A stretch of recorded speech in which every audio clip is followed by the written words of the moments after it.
Hey team, so I started my first search to buy a business 19 years and 10 months ago, okay?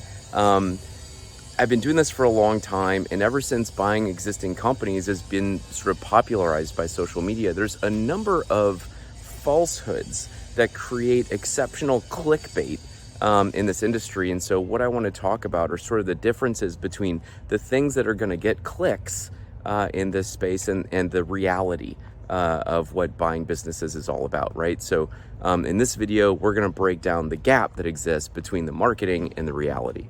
My name is Walker Dybel. I am the Wall Street Journal bestselling author of Buy Then Build, creator of the Acquisition Lab.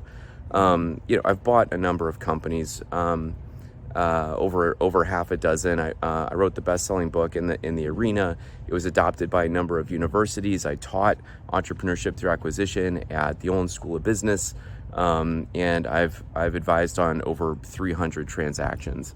Here's the point. The point is that with the Acquisition Lab, we started the first accelerator in the space, okay? And what our target market has always been is sort of competent individuals, right? And people that are able to own and operate a business successfully, not just selling this idea of buying existing companies. And the thing is that even my marketing team is like, hey, can you make videos on these topics? Can we run an ad on this topic? And the answer is always no. We're not going to do that. And the difference is that this gap. What people want to click on is easy money, fast wealth, all the rest of it. And although this is the single best avenue for most people to build generational wealth, I believe that it takes work and effort. So last week at Acquisition Lab, we had someone who came in and applied, and basically they had $6,000 or something like that, and we told them no. We could not extend them an offer to enroll in our program because we didn't think that they would actually succeed at what it was they were trying to do. And what they then said to us was, listen, I've talked with 2 or 3 other programs. I guess we have competitors now. And they all told me I could do it with heavy seller financing and all the rest of it. And I thought to myself, if this is truly something that I'm able to do, what I'm going to do is apply to the Acquisition Lab. And if they tell me that I can do it, then I know I can. But if they tell me that I can't, then I'll know that these are just people trying to sell me their programs or whatever. I thought that was really pretty eye-opening. Number one, no money. You don't need any money. No money down. Seller financing. No money out of pocket. Whatever. Here's the thing. To buy an existing company, if you're actually going to succeed, you need some money. I recommend having at least access to $100,000 at a minimum.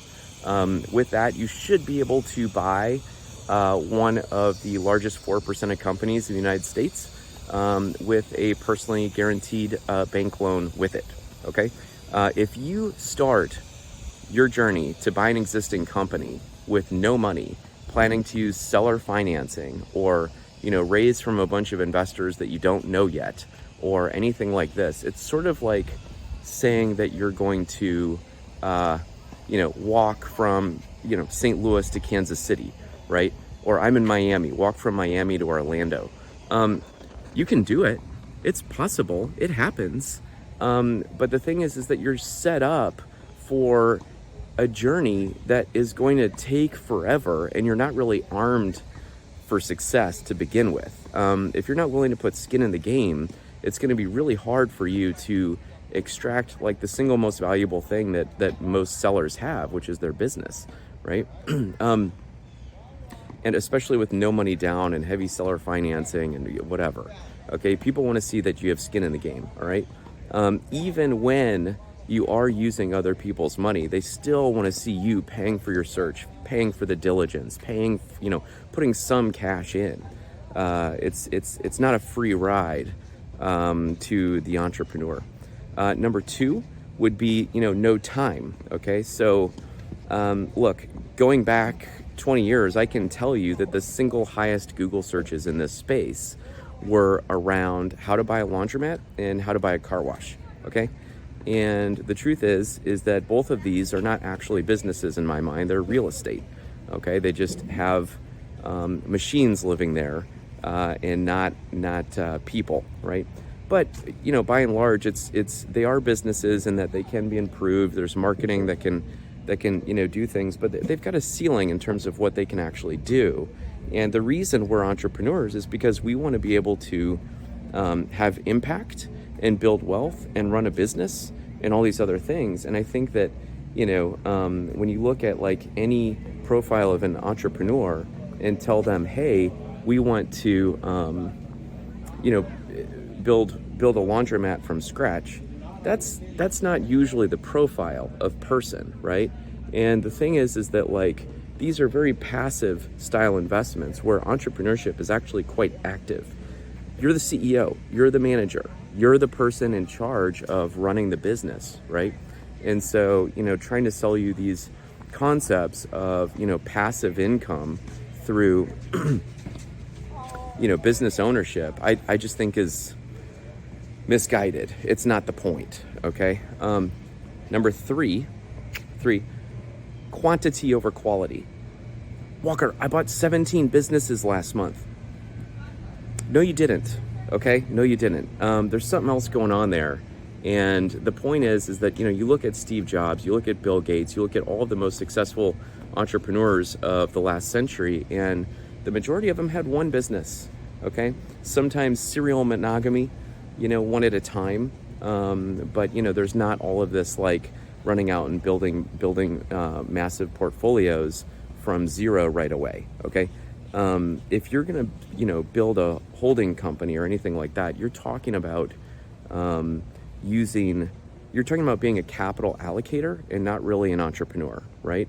So when you are setting out to buy a business, you need to build the skill set that is required to actually buy a business and then operate that business and build safety and learn what it takes. Don't try to start out fast forwarding to a portfolio if you've never done anything like this before, okay?